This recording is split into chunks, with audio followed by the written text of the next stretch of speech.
Bienvenue sur On Mind, partage d'un coach, le podcast des coachs inspirants. Je suis Vincent Lopez, coach professionnel certifié, spécialisé en éducation et en parentalité positive. Mon objectif, démocratiser un coaching de qualité qui s'appuie sur un code de déontologie éprouvé.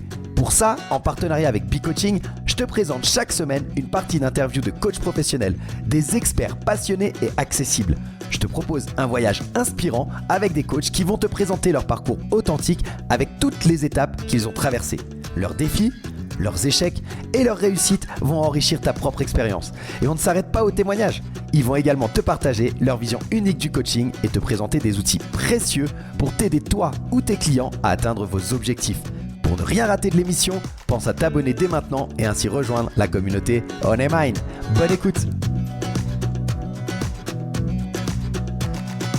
Salut à toutes et à tous, bienvenue, on se retrouve pour cet épisode numéro 36 de On Mind, partage de coach, le podcast des coachs inspirants avec une nouvelle invitée dès cette semaine au micro avec moi. Alors c'est une histoire qui va te captiver et te motiver à coup sûr, on va plonger dans le parcours de Béatrice Garcia, une femme qui à 58 ans a décidé de tout changer et de se lancer dans une nouvelle aventure en devenant coach professionnel.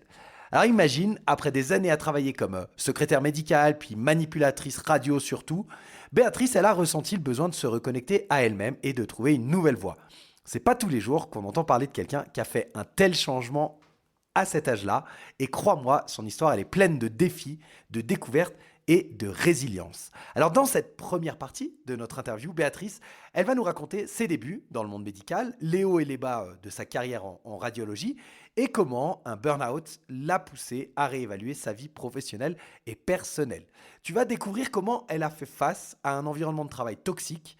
Tu vas découvrir les décisions qu'elle a dû prendre, les moments clés qui l'ont amené à se lancer dans le coaching. Alors accroche-toi parce que Béatrice, elle partage tout ça avec des métaphores assez puissantes pour décrire son parcours, une véritable transformation, comme elle dit, une renaissance même, tel un phénix qui renaît de ses cendres. Elle nous partage son parcours à travers l'image d'une fresque de paysage, c'est super intéressant. Alors installe-toi confortablement, prépare-toi à être inspiré par cette femme incroyable. C'est parti pour une plongée dans l'histoire de Béatrice, une leçon de vie et de résilience qui pourrait bien te donner envie de repenser ta propre trajectoire. On se retrouve à la fin de l'épisode. Bonne écoute.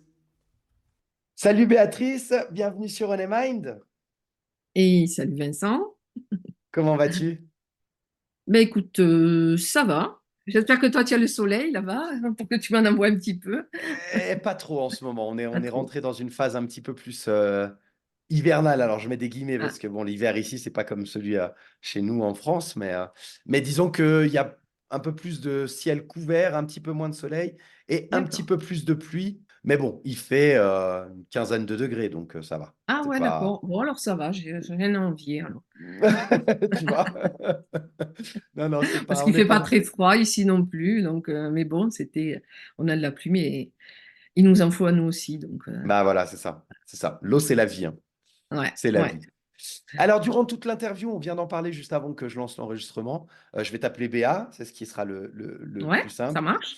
Euh, je suis content de te recevoir parce que ça fait un petit moment maintenant qu'on se croise dans les soirées avec la communauté B-Coaching.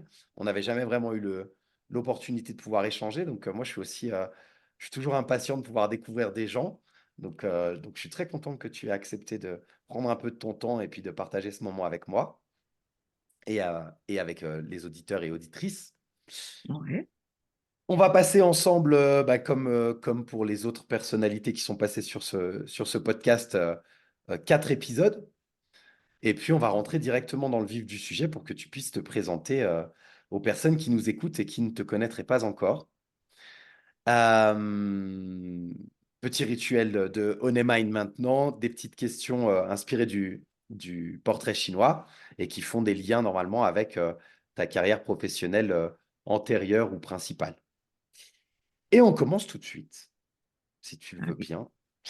Eh ben, ok, on y va. Euh, Si ta carrière, donc tu étais manipulatrice radio, j'ai vu dans ton Ouais. parcours, si ta carrière de manipulatrice radio, c'était un paysage, tu vois, une image qui puisse parler, quel paysage tu choisirais et pourquoi? Alors, si c'était un paysage, en fait, ça serait une suite de paysages. Parce que ma carrière en tant que manip, elle est un peu, euh, elle s'est faite un peu par épisode, en fait, j'ai envie de te dire. Alors, comment je la vois, un peu comme ça serait comme une frise, tu vois, où en premier lieu, ça serait un paysage de nature, mais une espèce de forêt assez dense, avec beaucoup d'arbres, beaucoup d'air, tout ça. Le chemin n'est pas trop tracé, un peu sombre. C'est pas pour moi la porte d'entrée idéale, parce qu'en fait, quand j'ai entamé ma carrière dans le milieu de la radiographie, je suis rentrée en tant que secrétaire médicale. Ok. Parce qu'à la base, je suis secrétaire médicale. C'est pour ça que voilà, et c'est un poste enfin, que je m'y voyais pas du tout dedans, quoi, en fait. Mais j'avais fait fait mes études, enfin, j'étais formée pour être secrétaire médicale. Parce que toutes les autres voies que je voulais faire, notamment rentrer à l'école de manip euh, ou évoluer dans le sport, parce que je faisais beaucoup de sport, ça c'était mes deux, voilà, c'était soit le médical, soit le sport, et la recherche. Et voilà, toutes ces portes-là se sont fermées, et la seule façon de rester un petit peu dans le milieu médical, c'était de faire du secrétariat. Et c'est une chose que j'appréciais pas tellement, en fait, on va dire.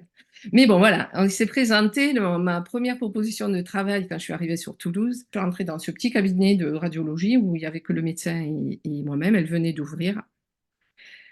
Et quand je dis donc le paysage, ben voilà, tu sais, broussailleux, voilà, parce que je me sentais pas. J'y étais parce que voilà, il fallait faire quelque chose. J'ai commencé par là, mais finalement, ce paysage, au fur et à mesure, il a un petit peu évolué dans le sens où on m'a proposé de me former à la manipulation sur le tas, comme on disait à l'époque, en fait. Mhm, mhm. En fait, moi, je me suis formée comme ça. Donc, si tu veux, là, le paysage a changé parce que de seul coup, je me suis retrouvée à voir de la lumière. Et alors, j'ai cette vision de tout ce temps où je me suis formée, où j'ai évolué dans le cabinet. C'est comme si je grimpais, tu vois, sur une. Ça a été aussi difficile parce que l'environnement était un peu toxique avec le médecin, Ok. c'est-à-dire bon, pas de reconnaissance, euh, une communication qui était, euh, j'allais dire un peu violente, mais ouais, qui était pas sympa, voilà. Même devant les patients, même quand on était au téléphone, même si j'étais au téléphone avec des patients pour prendre rendez-vous, tout ça. Enfin voilà, c'était un peu très agressive, un peu caractérielle, quoi. Et donc après, j'ai cette vision où je me retrouve devant cette montagne pour me former un petit peu à la manipulation et que je dois grimper et que je grimpe au fur et à mesure que je me forme. Et j'y suis restée quand même 10 ans, malgré un climat qui n'était pas sain. J'y suis restée quand même 10 ans. Ben, tu sais, après, bon, j'ai eu les enfants, tout ça, ben, il faut bosser. Voilà. Et puis, on a toujours peur d'aller voir un petit peu ailleurs ce qui se passe, même si on n'est pas bien. Mais je l'ai fait après. Ouais. Ouais, donc je l'ai quand même fait après. Et puis, ouais, donc j'ai évolué 10 ans hein, dans ce cabinet que j'ai un petit peu euh, participé un petit peu à son évolution. Parce Mhm. qu'en fait, je faisais tous les postes. Il y en a même qui croyaient que j'étais le médecin. Parce qu'en Ah, fait, le médecin, qui était une radiologue, euh, elle n'arrivait jamais à 8 heures du matin. Voilà. Et elle n'arrivait jamais en début d'après-midi. Donc, j'étais toute seule. Donc, je faisais l'accueil, je faisais les radios. Et après, les gens repassaient pour récupérer les résultats. Ça. Et plusieurs fois, on m'appelait docteur, docteur. Je disais, non, c'est pas le docteur, c'est pas moi. Voilà. Et donc voilà, enfin, moi j'avais un contact assez sympa, tout ça avec les gens, donc ils aimaient bien. Et contrairement aux médecins, qui a parfois avec un contact un peu compliqué avec les patients. Donc voilà, c'est pour ça que je dis j'ai un peu participé à l'évolution du cabinet, mais je n'ai jamais eu de retour, hein, par contre, ok. médecin. Donc, voilà, au bout d'une dizaine d'années, je suis partie en congé parental. Donc là, tu vois, j'imagine, je suis arrivée en haut de ma colline. C'est le temps que j'avais à faire dans ce cabinet, en fait. Mhm, mhm, mhm. J'arrive en haut de ma falaise que j'ai grimpée au fur et à mesure des années, avec mon sac à dos chargé en connaissances et en compétences en radio, parce qu'en plus, moi, comme j'aime comprendre ce que je fais, pourquoi je le fais, comment ça se fait, tout ça, donc je me documente après avec tout ce que je peux. Et après vient un moment de pause. Donc, tu vois, j'ai cette pause quand j'arrive en haut de la falaise. Je me pose pendant 3 ans. J'ai un redémarrage un peu compliqué. Donc, je crapahute encore, plus ou moins, c'est comme ça. Et puis, de seul coup, ouais, j'arrive dans un, ouais, dans un endroit, un paysage très plaisant, très agréable, avec beaucoup de lumière, beaucoup de chaleur, beaucoup de contact, puisque c'était quand même un gros cabinet où il y avait une dizaine de radiologues, mais parce qu'ils bon, ils avaient deux cabinets de radio. Voilà, super ambiance et tout. Enfin, ça a évolué super bien. Et puis là, on me donnait vraiment la place que je voulais, c'est-à-dire on me reconnaissait en tant que manip Ok. radio, parce qu'entre-temps, pendant mon congé parental, j'ai passé l'équivalence, en fait. C'était une reconnaissance Faire valider un peu ton expérience finalement. voilà, qui a validé mon expérience. Et du coup, donc moi, donc je l'ai passé, j'étais en congé parental, je l'ai passé. Mais je suis allée confiante et cool, tu vois, parce que je me suis dit, bon, ils vont régulariser tout le monde. Et bien, ça n'a pas été le cas, en fait. Ils ont régularisé, en fait, ils ont accordé cette reconnaissance qu'à très peu de personnes. Ok, dont Moi, toi. j'ai découvert, ouais, dans moi. Et du coup, dans le cabinet à Blagnac, j'ai été embauchée donc en CDI et en tant que manipulatrice en électroradiologie. Mhm, mhm. Donc là, Reconnu. déjà, tu vois, c'est déjà euh, ben, ça redonne confiance et enfin, ça donne de la valeur, quoi, en fait. Mhm, mhm. Donc, et j'ai évolué comme ça. Donc, tu vois, je me vois donc pendant en, en sautillant partout, tu vois, sur cet espace, sur ce paysage, pendant, on va dire, une bonne vingtaine d'années, avec un grand soleil, tout ça. Mais après, ça s'est assombri. Mhm. Si j'avais à dessiner ma fresque, tu vois. Et après, d'un coup, ça s'est assombri, tout ça, c'est devenu un petit peu brumeux et tout. Et puis j'ai quand même voulu continuer à avancer. J'ai avancé dans la brume, j'ai pas vu le vide qui était au bout du chemin. Et en fait, en 2020, après le Covid, qui a été aussi pour moi, je pense, une période qui a accentué un petit peu, ou qui a été un petit peu la goutte qui fait déborder le vase, en fait. Donc en 2020, j'ai chuté. J'ai chuté, c'est-à-dire j'ai fait un burn-out quand même assez important. Et si je reste dans mon paysage, tu vois, c'est comme si je chute, je tombe de cette falaise, de nouveau, là, je tombe, et je tombe au fond de l'eau, où c'est sombre, tu vois, un petit peu, quand tu es un petit peu au fond de l'eau, là, c'est un peu, on n'y voit pas très clair encore, c'est un peu la pénombre et tout. Et là, et là, je me retrouve là. Alors, un peu compliqué, tu as barboté là-dedans, mais je me laisse pas faire. On me dit, il faut que te faire accompagner. Ok, pas de problème. Jusqu'à présent, j'écoutais pas. Maintenant, je vais écouter parce que ça m'a mené là, parce que ça faisait un moment, mon médecin qui me disait, je vais vous arrêter, je vais vous arrêter. Puis, c'est un petit peu, enfin, du moins, moi, j'avais de la conscience professionnelle où je me disais, non, tu peux pas laisser tes collègues euh, dans, dans la pagaille. J'ai envie de dire, ouais, mais pour moi, c'est un peu ça, parce que je savais comment ça se passait quand il y avait une d'entre nous qui manquait. Mhm, Il mhm. fallait faire des heures en plus, il fallait venir sur nos jours de repos, tout ça.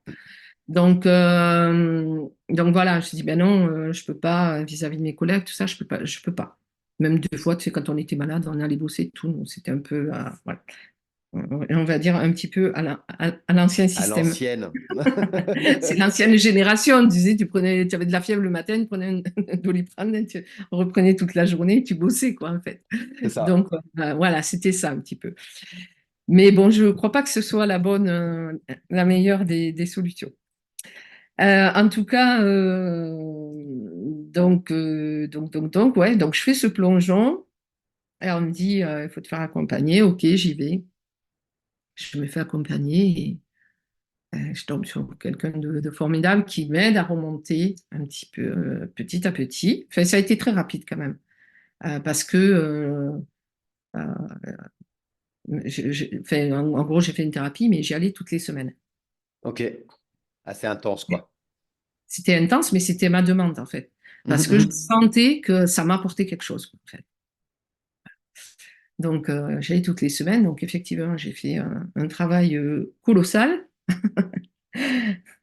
Même moi, quand j'y pense, je me dis, waouh. Et, et donc, voilà, tu vois, j'ai ce paysage-là qui part de plein de choses, tu vois, de plusieurs traversées pour arriver ben, justement à retrouver l'eau, qui est mon élément, un élément que j'adore, que j'adore, l'eau, et où je barbote au fond au début, mais je remonte à la surface. Et puis j'ai envie de te dire, un petit peu comme un dauphin qui surgit, pratiquement au bout d'un, ouais, au bout d'un an, allez, on va dire qu'au bout d'un an, là, waouh, c'est le grand saut, le grand soulagement, quoi, en fait. Et, euh, et de là, je m'en vais vers ma liberté, en fait. Ok, Ma liberté pour arriver là aujourd'hui. waouh. Donc, tu vois, si c'est pas un seul paysage, ça va être voilà, une espèce de fresque avec différents paysages, passer de la forêt à l'escalade, au plateau, sur le calme, aux beaux espaces, et puis le plongeon dans le vide, l'eau pour renaître, en fait. Mhm, Puisqu'on mhm, mhm, est, quand on est en... Ouais, c'est la renaissance, l'eau, en fait. mhm. Ouais, ouais, tout à fait. Tu vois, de coup, ça me vient comme ça en discutant avec toi. De coup, ouais, c'est chouette ça, en fait. Excellent. Bah, génial. Merci beaucoup pour ce Ouais, partage. On voit bien en plus bah, un parcours de vie, hein, finalement. On ne parle pas ouais, de quelques mois, quoi. Forcément, il y a une carrière professionnelle, il y a une vie.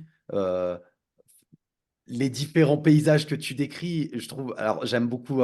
Voilà, moi, je fonctionne avec des images. C'est pour ça que j'aime bien ces questions un peu imagées qui vous font vous balader dans votre passé et puis les mettre comme ça en images. Là, les images que tu donnes, moi, je vois très bien la fresque, en fait, au fur et à mesure que tu décris ton parcours. Et puis, tu y mets les émotions que tu as pu vivre, tu y mets les différentes étapes de ta carrière professionnelle.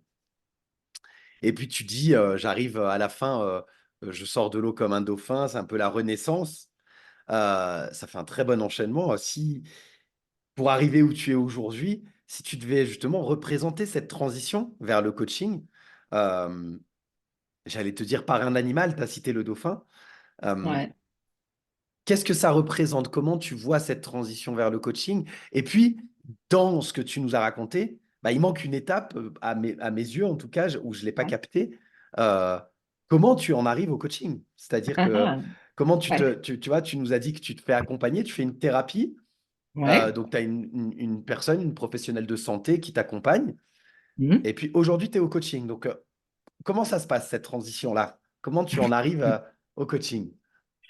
Oui, alors j'ai failli la mettre, ce petit passage, mais tu sais, je peux partir, ça va être long. Mais bon, je me doutais que ça allait arriver par la suite. Alors, pour revenir à l'animal, alors moi, l'animal, euh, bon, j'ai parlé du dauphin, Mhm. une chose, mais il y a aussi le phénix. Ok, ouais. Moi, ouais, c'est mon animal. J'avais envie de te dire qu'il me représente un peu. Mais ouais, pour moi, c'est le phénix, ben, tu descends, ouais, tu peux descendre au plus bas, mais ben, tu peux renaître de tout ça, quoi, en fait. Ouais, tu l'as dit, hein, Renaissance, hein. Ouais, Tu l'as cité plusieurs ouais, fois, donc le phénix, on voit bien, il renaît de ses cendres. ouais, ouais, ouais. Puis après, donc, le phénix pour renaître, tu vois, même quand t'accompagnes des personnes, en plus ou moins, c'est plus du coaching de vie, de développement personnel, tout ça, au particulier. Donc, euh, C'est aller chercher au fond de soi-même la personne qui se cache, qui est pas encore épanouie. Tu vois, des fois j'ai des mots comme ça qui m'arrivent, mais qui est pas ouais comme une fleur qui est à l'intérieur, mais qui est là, en attente qu'on vienne. Ben, j'ai plein d'images là, un petit peu arroser, tu vois, pour faire éclore cette. Et nous, on serait le jardinier, par exemple, tu vois, que le coach, Ah, le ok. jardinier pour, euh, pour aider la personne à arroser cette fleur qui demande qu'à s'épanouir et puis à montrer ce qu'elle a de plus beau au fond d'elle-même, quoi, en fait. À elle-même et puis aux autres. Ah, ah. Mais d'abord à elle-même. D'abord Voilà. elle-même, ouais. Ouais. Ouais. Donc c'est toute cette voilà dans le phénix je mets enfin voilà c'est tout ça c'est renaître c'est aller à sa rencontre c'est éclore c'est voilà c'est tu vois tu des fois on fait des choses pour faire plaisir à l'autre. Moi j'ai souvent fait ça hein. J'ai fait ça jusqu'à 2020 en 2020 en fait et on fait plein de choses pour faire plaisir aux autres mais qu'on n'a pas trop envie nous mais on le fait pour les autres. Et après on peut s'apercevoir que on peut déjà faire des choses pour soi, et ce qu'on va donner aux autres, c'est encore plus puissant en fait. Mais ça, je pense, enfin, là, je le dis avec le recul, hein, parce qu'on m'aurait dit avant, on m'aurait dit ça, je sais pas, peut-être j'aurais du mal à le croire. Ou alors il aurait fallu que ce quelqu'un avec des belles convictions qui vienne me le dire. Alors comment j'en suis venue au coaching aussi, c'est ben, suite à ce burn-out, donc comme je te le disais, j'ai fait donc une thérapie et bon, avec une personne en qui j'ai une très très grande estime en fait, qui compte énormément pour moi. Alors j'ai vu qu'une psychologue, hein, celle qui était au bout de ma rue, et, euh, et que d'ailleurs je dis tout le temps que même si j'avais eu à me renseigner sur elle, je serais pas allée chez elle en fait. Alors pourquoi je serais pas allée? Parce qu'elle a un côté, elle est psychologue, hein, clinicienne comme il faut. Et à côté de ça, elle a un côté spirituel. Et, et donc, ces accompagnements, c'est un mélange des deux. Donc, quand j'ai fait ce burn-out, et avec ma psychologue, qui me dit qu'il faut que ça serait peut-être intéressant de faire un bilan de compétences, j'ai dit, mais non, parce que je vais y retourner. Et donc, voilà. Et bon, et puis finalement, un jour, je me lève et quand je vais à la séance, je dis, ouais, c'est bon, je vais le faire, ce bilan de compétences. Donc, ce bilan de compétences, je l'ai fait avec l'idée de. Puis je disais toujours, ouais, une reconversion à 58 ans, et j'avais, ouais, à 58 ans. Je veux dire, il me reste plus longtemps à bosser, quoi. J'ai 30 ans derrière moi, il me reste 4 ou 5 ans à l'époque. C'était 4 ou 5 ans. Maintenant, j'ai un an de plus. Euh, je lui ai dit, ben, c'est rien, quoi. Pour moi, c'est demain. Donc, même si, tant pis, si je suis pas bien, je vais tenir, quoi. J'ai tenu jusqu'à présent, je vais tenir. Elle me dit, ben, tu verras, parce qu'après on se tutoyait. Elle me disait, ben, tu verras. Et puis ça me travaillait, tu sais. J'ai dit, ouais, quand même, finalement, c'est vrai, parce qu'elle me disait, oui, 4 ans, c'est court, mais ça peut être très long quand on n'est pas bien. Et puis, tu vois, Ouais. ces quelques petits mots ont été hyper puissants. Parce qu'ils me sont revenus dans la tête régulièrement. Et puis, donc, un matin, je me suis levée, j'ai dit, je vais le faire, ce bilan de compétences. Et je vais le faire pourquoi? C'était pas spécialement pour une reconversion. C'était pour moi. En fait, parce que effectivement, quand tu évolues toujours dans le même travail, tes compétences dans ce domaine-là, tu les connais. Mais en Mhm. fait, qu'est-ce que tu vaux ailleurs? En fait, voilà, tes connaissances, tes compétences, tu en es où? Et ça, on en perd un petit peu la valeur. Donc, je me suis dit, bah, tu vas le faire, le bilan de compétences, ça va te permettre de voir à quel niveau tu en es. Tu vas pouvoir reprendre confiance en toi, et puis tu verras bien. Et j'entame mon bilan de compétences comme ça, avec une psychologue du travail, quelqu'un aussi de super, qui n'était pas un organisme national, machin, que c'était un petit groupe avec une psychologue du travail. On fait le bilan de compétences. Et puis, il ressortait de toute façon toujours la même chose, hein, l'attrait, pour l'humain, pour le contact, pour les échanges, pour l'aide, pour blablabla. Mais ça, je le savais déjà. Bon, c'était bon. Pas Après, de surprise. pas de surprise de ce côté-là. Après, j'ai envie de te dire que ça remue quand même un bilan de compétences pour ceux qui veulent en faire. Enfin, moi, du moins, ça m'a remué dans le sens où je me suis dit, waouh, je dis, ouais, tu aurais fait plus tôt, tu aurais pu reprendre tes études pour faire psychologue, tout ça. Enfin, voilà. Donc, il y a plein de petits boulots comme ça qui m'apparaissaient, qui m'intéressaient. Et puis, l'entonnoir se referme, se referme, se referme. Et puis, j'arrive à la fin sur comme ça, deux professions voilà, qui ressortent et qui m'attirent comme ça. Et notamment le coaching que je connaissais pas, en fait. Je connaissais pas du tout. Et la naturopathie. Mais la naturopathie, si tu veux, il y avait quand même un côté qui me dérangeait, enfin plusieurs choses qui me dérangeaient. C'est le côté, bon, le côté financier parce que la formation, elle est très chère. Si tu veux une formation qui tienne la route, correcte et tout. Donc voilà, ça coûtait très cher. Et puis, il y a encore que je pense que je ne suis pas complètement modifiée, enfin dans ma tête, j'ai envie de te dire. Parce qu'en venant du médical, c'est un peu compliqué d'aller vers la naturopathie. Alors, je veux bien maintenant accepter certaines choses par rapport à tout ce que ça peut apporter, mais j'en suis pas complètement convaincue encore, si tu veux. Mais les deux, tu vois, voilà. Parce que c'est vrai que moi, j'étais très matérialiste, enfin, voilà. Je crois que ce que je vois, enfin, ça c'est Terre à avant. terre, disons. Voilà, très terre à terre, hein, voilà, j'aimais bien comprendre le pourquoi du comment, de pourquoi ça fonctionne comme ça et qu'est-ce que ça fait, enfin voilà. C'est pour ça que le corps humain, pour moi, ça me passionne parce que il y a toujours des mécanismes qui sont super intéressants à comprendre et à suivre. Et du coup, ben, le coaching, je connaissais pas. Mhm. J'en fais connaissance comme ça. Et donc, je me renseigne. Et là, et ça m'a attiré parce que je me suis dit, eh ben, voilà, quelque chose avec une formation courte qui correspond à ce que tu as envie, d'accompagner les gens, d'être à leur écoute, voilà, d'avoir un peu une fonction d'aide. Euh, Tu l'as dans le coaching avec une formation courte, abordable. Et moi, j'ai aussi cette vision de, bon, en étant quand même près de la retraite, de me dire, bon voilà, si tu te mets en indépendant, après, pas, même si tu es à la retraite, tu peux continuer suivant ton rythme, tu es libre, enfin voilà. Donc, je me dis, oh ouais, ça c'est chouette ça. Donc après, j'ai interrogé, ça fait partie aussi du travail du bilan de compétences, de rechercher des coachs et d'en interroger. Donc j'avais interrogé une coach qui travaille beaucoup avec les entreprises et surtout les grosses entreprises de Toulouse, Airbus, enfin, tout ce qu'il y a dans le coin. Donc elle m'a montré un peu le milieu de l'entreprise, si tu veux.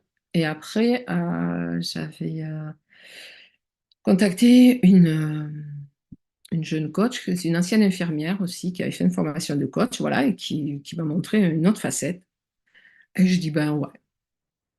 Donc, donc voilà, je me suis renseignée, j'ai cherché des écoles, tout ça, ça fait partie du bilan de compétences, tu vois. Et puis, je tombe sur l'ICI, donc l'Institut de coaching international de Genève, là. Mhm. Et alors, comment j'y suis tombée, je ne me rappelle pas. Je crois que j'ai lu quelque chose dessus. Enfin, voilà.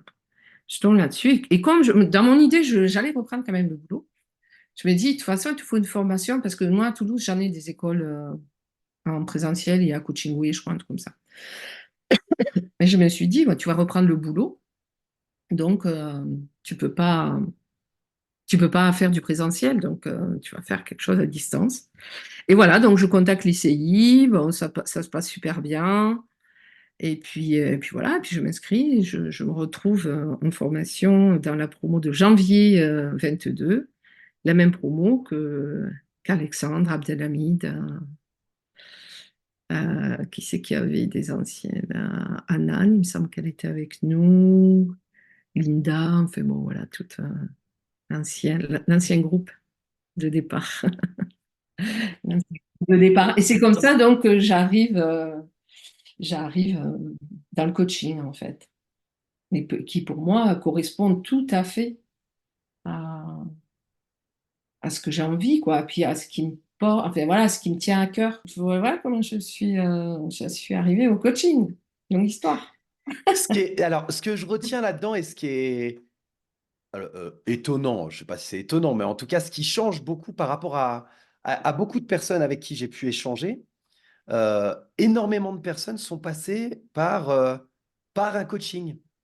Tu vois, elles ont été coachées et c'est ce Mm, qui a déclenché le fait qu'elles s'orientent vers le coaching.